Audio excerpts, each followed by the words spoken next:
Hi, my name is Cherie, and tonight I would love to tell you about a story not so commonly told, but oh so felt by all the guests that walk the halls. Are you ready? Okay. Welcome. Behind me is the Decatur house. The Decatur house was built in 1818 by the Naval War hero, Stephen Decatur, and his oh so lovely wife, Susan. Today, this is still one of the oldest standing houses in Washington, D.C. It is more commonly known as a museum for African American history. But don't let this fool you, no. There is a more blood-soaked story that lies behind it. Now, the reason I have kept all of us outside and not inside these walls is because guests who have walked these halls and been through this building have experienced such bad abdominal pain they have doubled over. Some have grabbed on the nearby furniture, others have ran to the bathroom vomiting, some even experienced internal bleeding. Can you imagine? Right there. People have gone to the doctor, doctors have run their test. Maybe it was their appendix, maybe one of their internal organs was shut down. Couldn't find any medical reason for why. It was outside of any reasoning. There's no good reason for it, but I think we kind of know.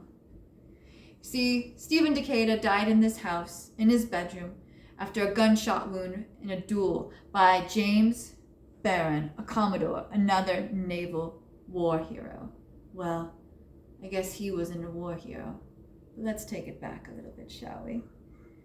You see, Commodore James Barron was running a ship called the USS Chesapeake, and it was intercepted by the Britons. Anyone know the ship's name?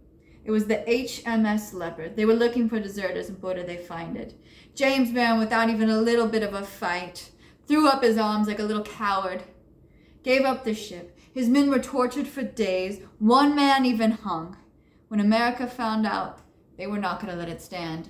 See, as a new country, they couldn't understand the cowardness. They had to set an example in the poor leadership of James Barron. He was tried and taken to court. And guess who showed up in court as a witness to put this man to his doneness?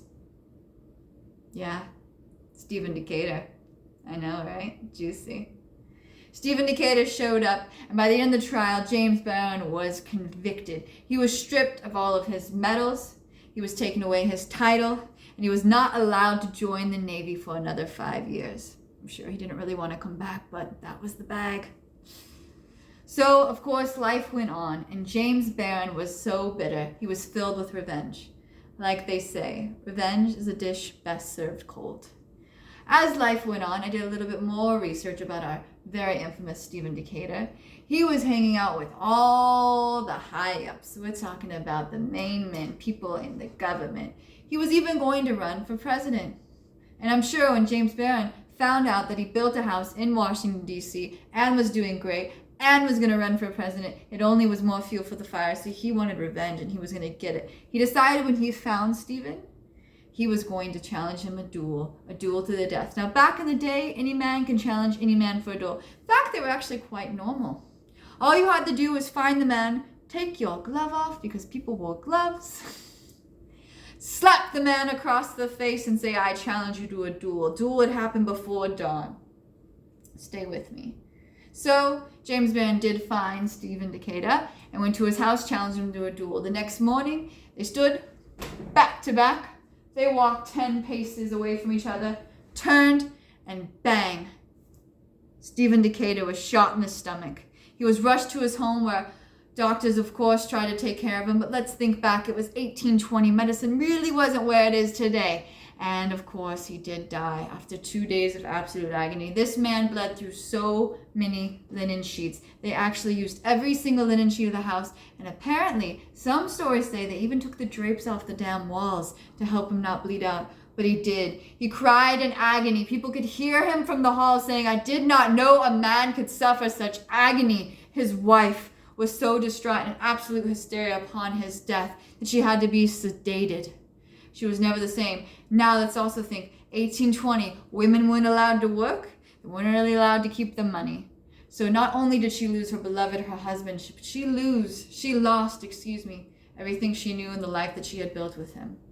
That most certainly must feel like a death. Now, shortly after his death, I'd like you to pay attention to one thing. In this building behind me, you'll notice that the window up above is boarded shut. Kind of scandalous, don't you think? Yes? Well, this window is boarded shut because shortly after Stephen Decatur's death, his ghost was seen with pistol in hand, looming and lurking out the window, hoping for another shot, maybe? Revenge for his own death?